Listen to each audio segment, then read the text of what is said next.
Good morning, Oakville. Welcome to this all-new edition of Channel 97 News. We come to you today from right outside the library, and here's a look at just some of the stories you'll see on today's show.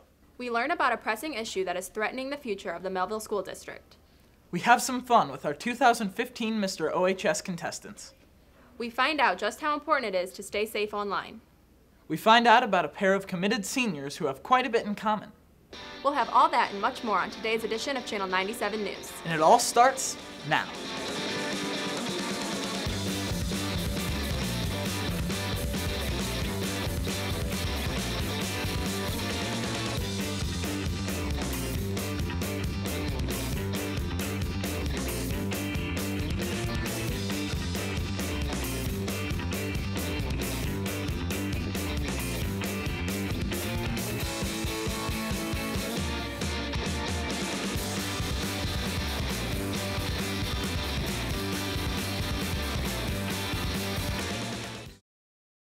Welcome back to Eyes on the Tiger, Channel 97 News. I'm Scott Leaker. And I'm Amanda Lupke.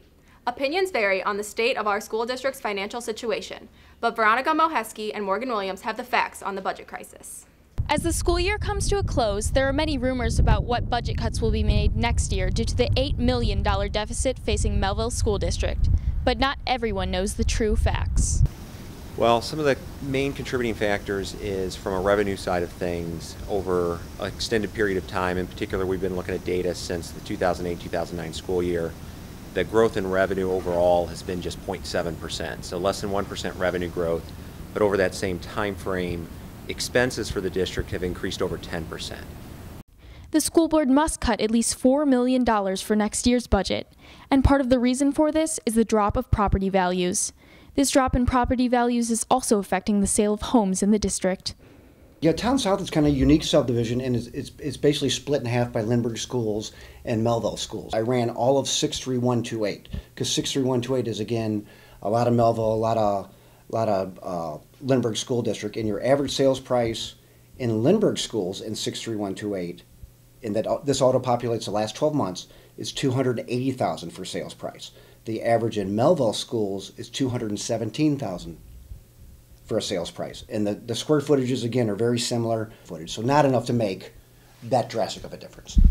I think it will definitely affect enrollment in terms of people moving into our area, because I think as a parent that had kids, I chose where to live based on the school district where I lived. And I think most parents, that's a huge factor when you're moving into an area.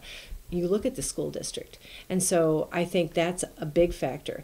With Morgan Williams, I'm Veronica Moheski for Channel 97 News. Next, we have a story on some Oakville students with a passion for robotics. Here's Nick Van Winkle and Jake Lapina with the story, but don't worry, I'll be back. Put on your Z87 approved safety glasses because you're entering Chaffetz Arena to experience the St. Louis Regional First Robotics Competition.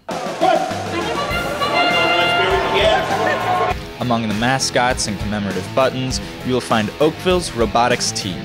But before they could get here, they had 6 busy weeks to build the bot before they bagged it up and drove it to the arena. I had to open up the back window of the truck and put my arm around it, and I had to hold it the whole way down here, because it was bouncing around. The bot is checked in, and the next day, the team has inspection, which they ultimately pass. The drivers get a chance to practice maneuvering the robot, and the team develops a game plan for the coming up matches that will really count. Our game plan was starting in the far left landfill in the short end, which most bots couldn't start in that area, so that's what made our bot special in that regard. And we'd start there, we'd try to stack 2 boxes, put it on the white middle plane, and then we would go back and try to hit a 3-stack. Unfortunately, the team experiences a confusing problem throughout the day.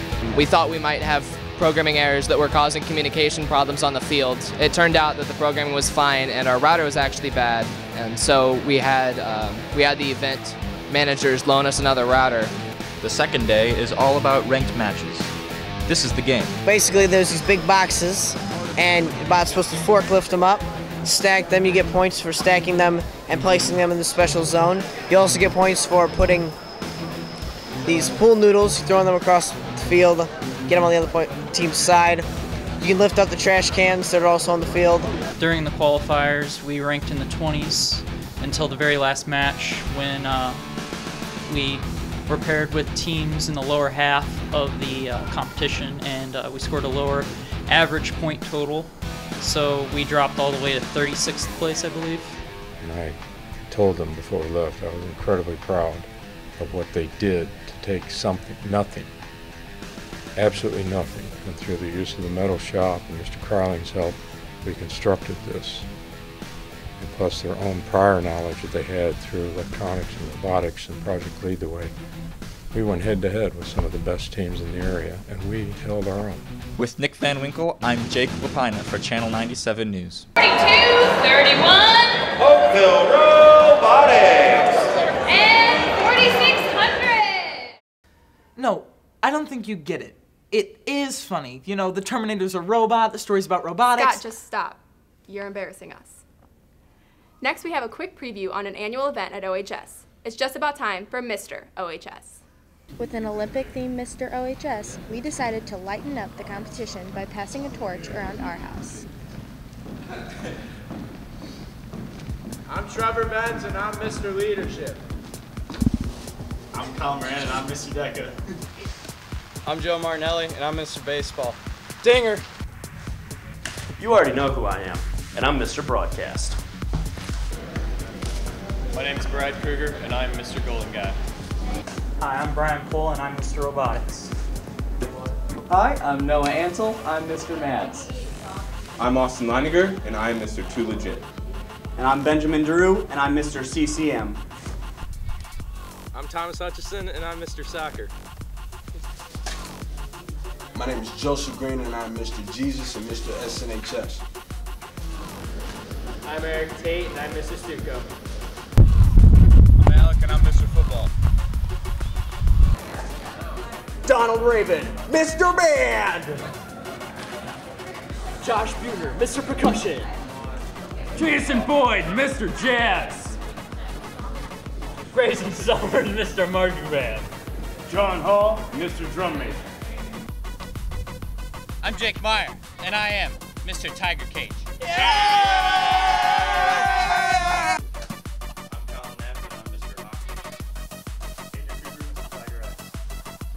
I am Nathan Schlichty, and I am Mr. Drama. I'm Dominic Indolicato, and I'm Mr. Quizbowl.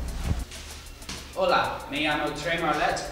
Yo soy Señor Sociedad Honoraria Hispánica. Ow! Ow, no! Don't do that! I'm Ryan Farnham, and I'm Mr. Powderpuff. Hi, I'm Claudio Sequoia, and I'm Mr. Basketball.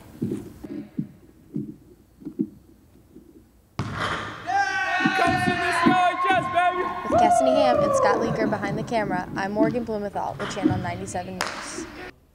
Just a reminder that Mr. OHS is this Friday, April 17th in Gym A. Next up, we learn about two students who are showing their skills at a national level. Here's the story. The speech and debate team has always been a tradition here at Oakville. The Sono twins have spent 4 years being a part of it. I joined the first meeting freshman year. I joined basically just because I love to argue, and debate was an academic way to do that. And, a little bit later on my freshman year, but I've been doing it for 4 years. And I stayed with it because I just really loved to do it, and once I started figuring out how to do it, I wanted to keep doing it and keep trying to get better. You learn so much information about so many subjects, and you learn how to formulate it into an argument that will work, and you learn what's convincing and what isn't convincing, and how to make sort of the most convincing argument for most people. It's helped me meet a ton of people who I really like. It's helped me find people within Oakville. Both of us have had quite a few successes through the season, and so has the rest of our team. Along with all this success, Ellie and Emma have qualified for nationals. It's always fun to go to nationals. It's a great experience. It's the largest academic competition in the world, and so there'll be two of probably about 300 students competing in congressional debate from all over the United States and U.S. territories. Is an entire week, so there's 2 days of prelim rounds. We're both in Congress, so we'll be in sessions all day for 2 days. Also, congratulations to Sean Lamar for making state. With Kelly Dugan and Johanna Kerrigan, I'm Hannah Pauley for Channel 97 News. We sing All I Do Is Win. We're the only ones who do that on our team, but we 100% do it. There's been a lot of talk about internet safety lately. All I've got to say about the issue is that I'm not going to post anything inappropriate. Here's Shane Wars and Amanda with the newest edition of Toby's Tales.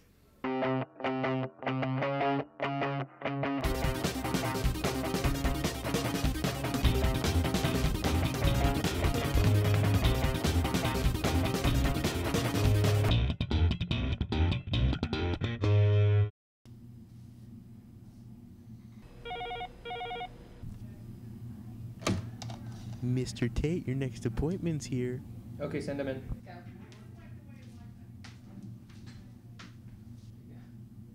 It's nice to meet you. Have a seat. You know, you have this extremely impressive resume with your 4.8 GPA and a lot of community service. But I came across this one tweet that I wasn't so happy about. You tweeted about, I got it right here. You tweeted about not liking teachers back in like high school, and you're trying to be a teacher. We don't like to promote that kind of behavior here. It's a shame. You could have been a great part of our team.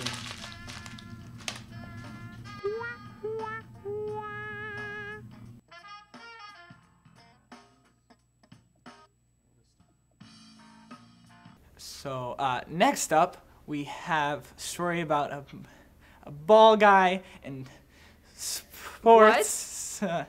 He's like the next Albert Pujols. Are you okay? Okay, whoever's writing this script gave me the sports intro just because they know I can't do it. Do you just want me to do it? Yes, please. Now let's take a look at an Oakville student athlete who is showing his leadership on the baseball field. Several senior baseball players are looking forward to playing baseball at a college level. One of those is outfielder Corey Chambliss. Corey's an extremely smart player. He loves the game. He's spent a lot of time over the years making himself into who he is now, and certainly his scholarship to Ohio University is well deserved. Corey has been a varsity player all 4 years of his high school career. He finished his freshman year with a .298 batting average. The first couple games I was pretty nervous, because I was a little guy out there. I was, tiny, and fortunately I started off pretty well, so it calmed me down a little bit. And then from there, it's kind of made me better mentally because I know what to expect every year. It seems like every year it's just the same thing, so I know, how to get into the groove and everything and really don't let things affect me like I used to.